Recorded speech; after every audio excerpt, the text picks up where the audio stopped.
champion select. Now we actually are into the game itself, so we're going to see exactly what these teams want to do. Glad we got the update on Keith's preferred emoji face. I occasionally like to tell you guys what the emojis are going on in the pregame lobby. Corki ban drops in. Pobelter not allowed to play this champion at all. Immortals drop away Tahm Kench from solo. Yeah, Corki's been extremely popular across the world. I think he might be the most played mid laner nowadays.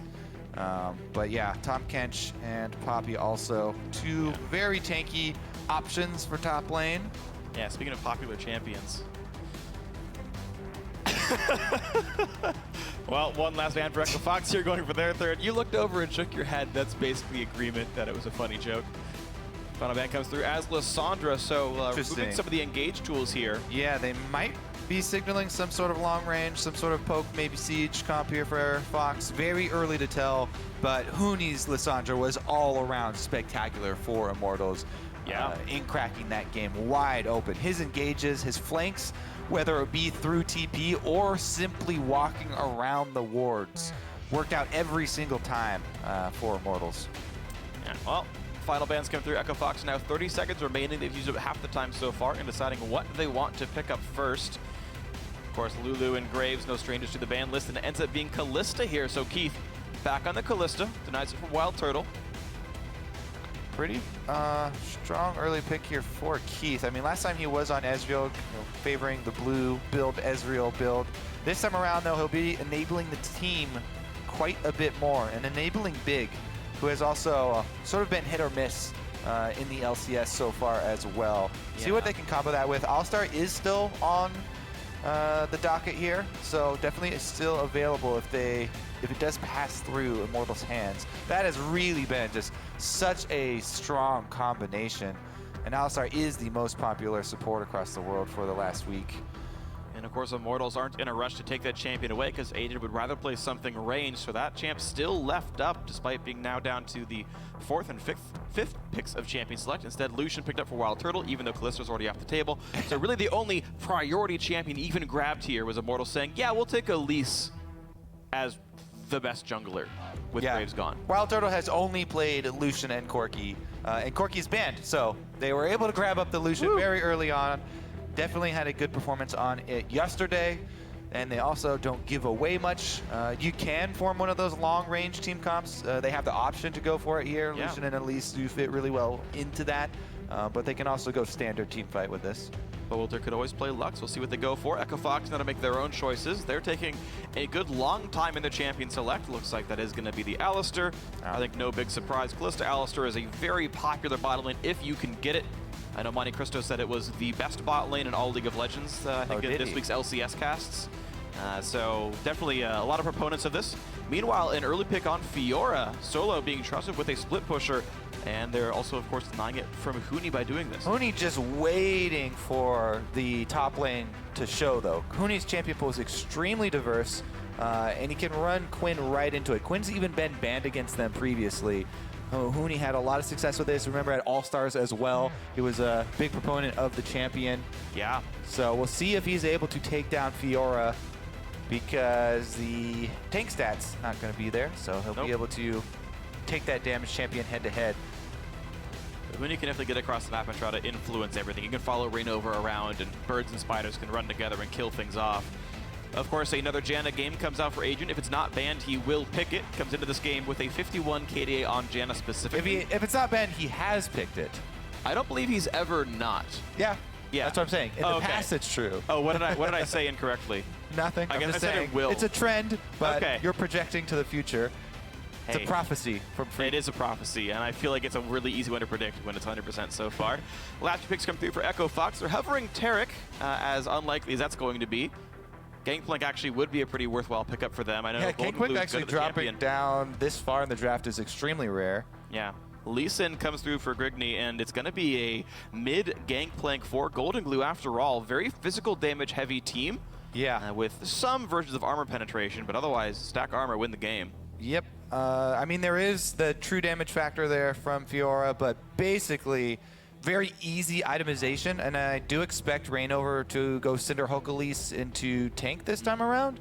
He does have the option. You can still go offense here, but it makes it so hard to play around.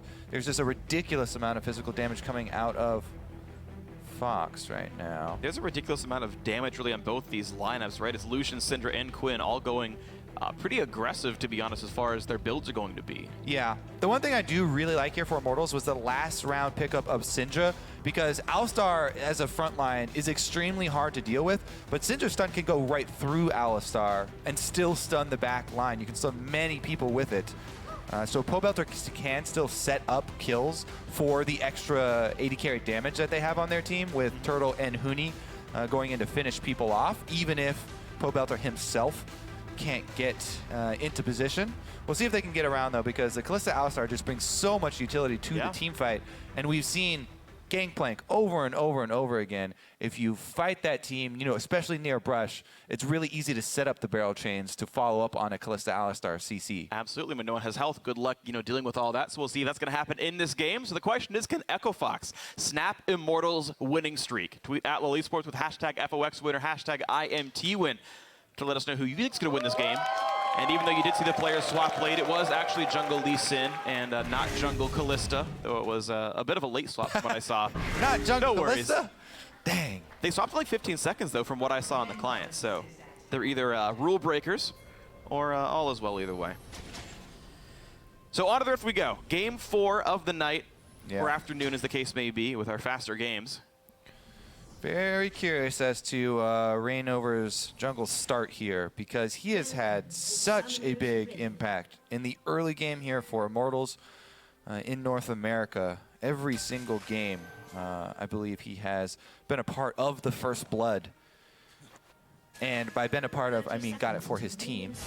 You can just be killed first. I know. That's why I specified.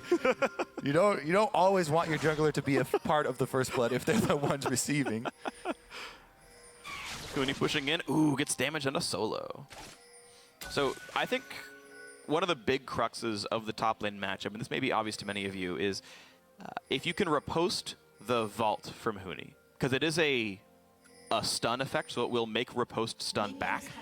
And Huni will go exactly one direction back, so you can guaranteed land the stun afterwards. And if Solo has the reflexes or the predictive skills to see when Vault's coming in, he's going to wreck Huni in a fight. That's why I really like watching the Fiora matchups, is because it does become a bit of a mind game. And a lot of times, you know, especially Quinn, you have multiple options. You can try and go for the blind first, but the blind is a skill set as well and a projectile, so you can have that reactive riposte. But if you go for the vault, then you're really committing to it, and you will get stunned by the riposte, but it makes for a really easy follow-up of your following blind. So it's very high risk, a bit higher of a reward. And we'll see how that ends up playing out. All right, I play Udyr a lot currently, and whenever I play a Fiora, you bear stance and you run straight at them, but you don't auto-attack them, because every time when you get into auto-attack range, they will riposte, and you just wait there for the riposte to end, and then slap them. Yep. Auditory cues or not, there's no one that can react to a melee range bear stance stun properly. So you have to guess. Very rarely do people run up to you and do nothing. So. That's true. Oh, there another trade right in.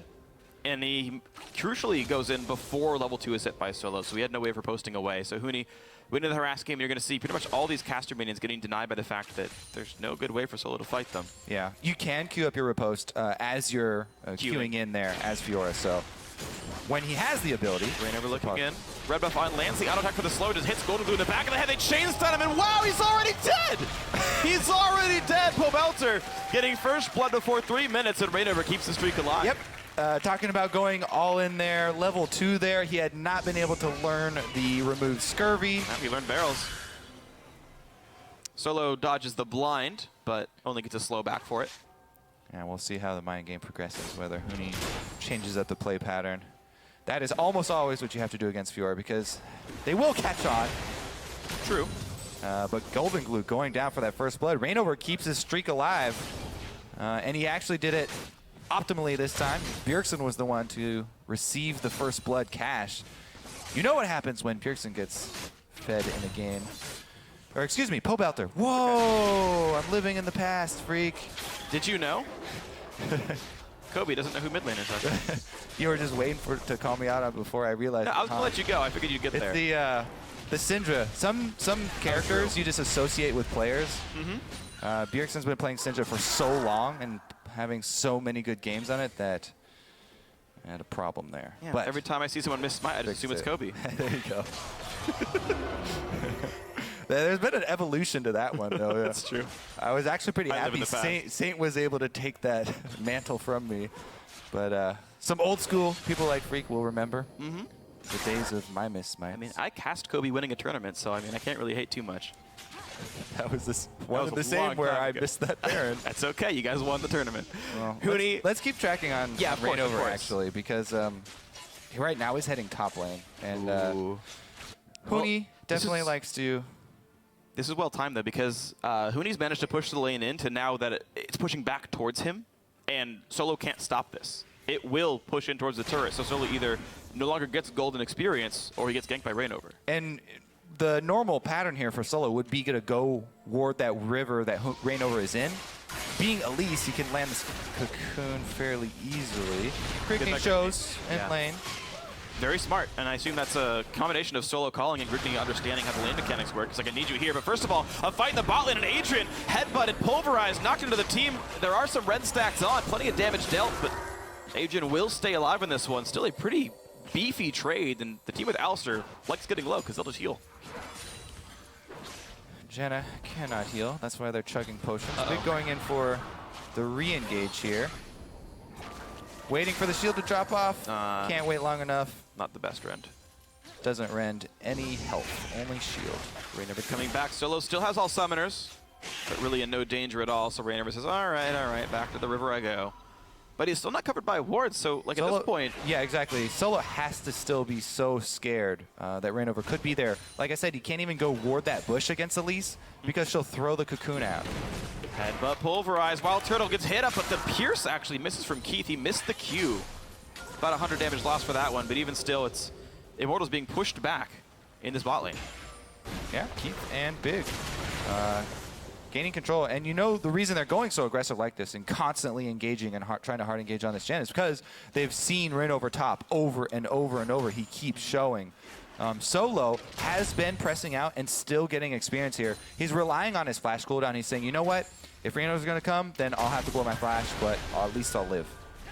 Pavelter does not dodge the spell. This is pretty dangerous. Grigney comes in, didn't get stunned though. Pavelter doesn't even burn the flash to stay alive. There's the Rainover kill, and Golden Glue can't get into Pavelter. He just saved the cooldown. Now Golden Glue in a bit of danger. He already got ulted. Barrel explosion gonna come across. There's the Q. He heals someone and can't get it. Oh, what a heartbreak. Pavelter! Oh man, that was so risky to go ward that brush for Gangplank there and try and keep vision on him, waiting for Rainover to come pick up the kill. And he almost cost him there, getting too close and getting into the barrel range. But man, he must have had single-digit health. All right, let's take another leg. So Pavelter, yeah, as you said, unable to dodge the Q, but Rainover comes in to save the day. Flash Cocoon on the pink ward rush. Pavelter does end up flashing away to get away from Gangplank, as you know. And then here, he places the ward, and the ward actually does see the barrel in the bush, but it's a little bit too late for him. Unlucky there for Golden Glue that he didn't quite get enough damage. Pretty unfortunate stuff. Gather the Weak able to save Pavelter's life. Yeah, really, really close. But it means 3-0 already for Immortals. Not only is it 3-0, but because of the camp top here from Rainover, Huni has been able to shove Solo off the creep wave and keep him off the creep wave for the entirety of the last 4 minutes of the game. Huge CS lead there, which is basically another kill and a half for Immortals due to CS for Huni. The game is getting really tough for Echo Fox already. We're not even 9 minutes into the game yet. Grigney pushed off the blue buff that he wanted to give to Golden Glue. Can't do that one anymore. Rainover checks for a pink ward and Tri-Brush. Doesn't see it. But it does not look to be diving just yet. He's tracked by the Wolf Spirit, though, so Solo knows what's up. And, yeah, even with all this camp top, I mean, they've gotten such a lead for Huni already that the 2v2 goes in Immortals' favor. Here comes Grigney. Big chunk of damage. Ult comes across onto the Elise, but then has to stop down because look at this. It's not enough damage. He pushes it, tries to get the triggers, and can't heal enough. Rainover bought so much time with Repel. As I said, the 2v2 goes in Immortals' favor, even with the added global ultimate there from Golden Glue in the mid lane.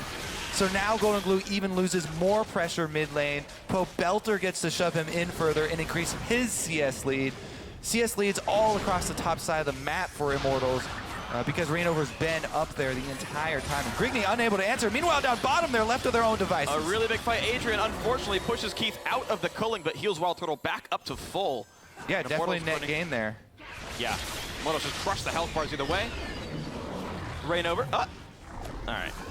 Hey, so Freak, are you with me in my recent campaign of Herald for Junglers? Herald for Junglers. Are you with me or against me? I'm with you. Okay, good. I vote Jungle 2016 for Herald. Thank you. I've been campaigning for 2 days now. Because I think you're late to the party there. I think the ballots are already put in. No, there have been so many people criticizing teams for giving it to junglers. Sorry, there will be no Kobe rant today. I did it yesterday. It's okay. I will spare you from this one. Huni up top, going aggressive, gets a good chunk. And yes, that is the power of Quinn. Can easily insta-clear the wave as well. Yeah, that's one. It's what her total attack damage to everything, and then the Q, of course, has plenty of damage on it as well. So yeah, this top lane is getting crushed. The bot lane is still very close. Like you saw one good trade by Immortals down there, but then it's still +9 for Echo Fox down here. Keith and Big, which as much as Echo Fox have a lot of subs on the roster, this is the intended duo lane, and they are, by all rights, winning against the Immortals duo. Not that you pick Lucian Jennifer the laning phase specifically, but hey, a win's a win. Now the flash pulverized headbutt him back toward the turret. Exhaust using Grigney crucially misses the Q. I mean, yeah, if he hits that Q, then he goes in and gets cocooned, I believe, by Reignover there. So maybe sometimes it's for the best if you don't hit it. It's crucial for him to miss that. Yep. Bit of wave clear, Golden Glue. No use out of the barrel, but Walter knocks that one down anyway. It's more Gets another CS there for the scoreboard for himself. That's 29. Count it. Reignover continuing to counter jungle as well. Just really, Immortals can't be stopped, even when Echo Fox go for the big plays, as the case is in this example. Still, nothing just gets done. Reignover's in the right spot. Adrian saves the day every single time. Yeah, it feels like Reignover has just completely outclassed Grigney this game. Plus, the fact that they've got a strong laner up the there. proper riposte. But of course, Huni did no damage thanks to riposte. We didn't pull turret aggro, and walks away with the stun. I mean, I'm pretty sure. I mean, he wasn't going to die. Solo's glad with living. Yeah. So yes. But I actually didn't realize that if you just air quotes fail the vault, you're just like, okay, I'll just walk away. And the turret never pulls aggro. Yeah. No risk. Yep. Oh, plus 50 CS in this top lane. This is ridiculous.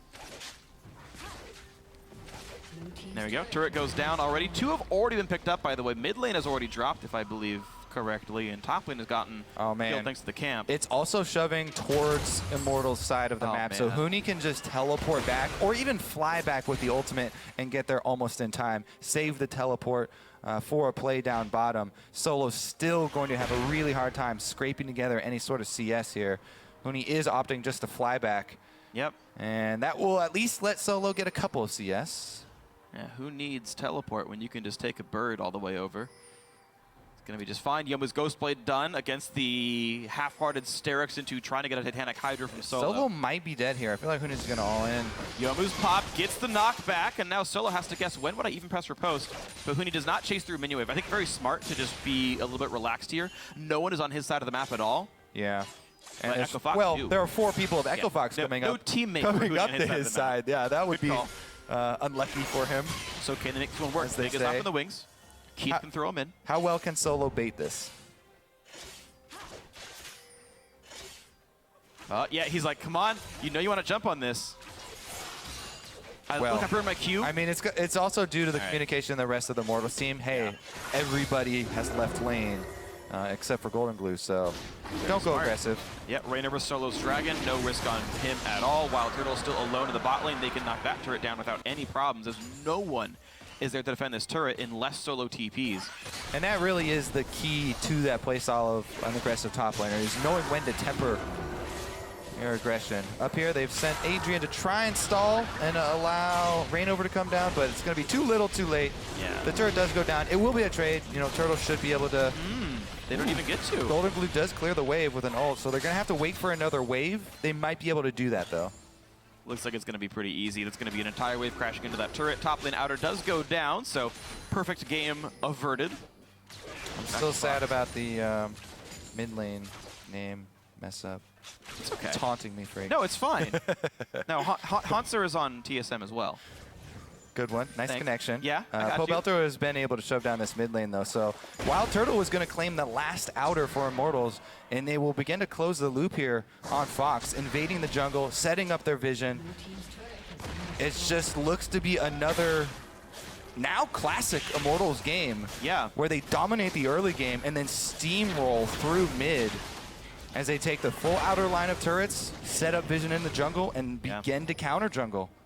Really quite solid here, and the question is now, you know, if you're just looking at this from a sort of academic standpoint, okay, how does Immortals continue to snowball a game? Because their engage isn't amazing. You can get picks of Cocoon and Syndra QE. Of course, there's tools there, but, you know, roaming as Janet is not the most aggressive thing in the world. What they do, they have so much range. Like, this is literally a full range comp. Yeah.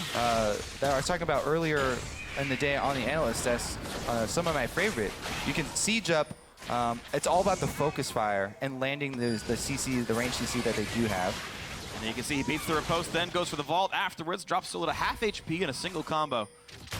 Really has no risks here at all. Golden Glue, Rainover, trading damage on wards, though Rainover wins that trade by a significant margin. Yeah. The good thing for Fox, though, the one thing they do have going for them is that gangplank wave clear. If Immortals do group up and try and siege down, you know, make use of the Syndra stun long range, as well as a Cocoon spam from Rainover, try and catch somebody. Golden Glue can try and clear with barrels. Now big drop to 1/4, has to pop his ulti to stay alive. Rainover doing plenty of damage, harassing people out. As Solo continues to wave clear as best he can. Yeah. Going for, again, a slightly tankier Fiora build, going for the Sterix gauge, not Sterix, sorry, for the Titanic Hydra off of the Jarum's Fist.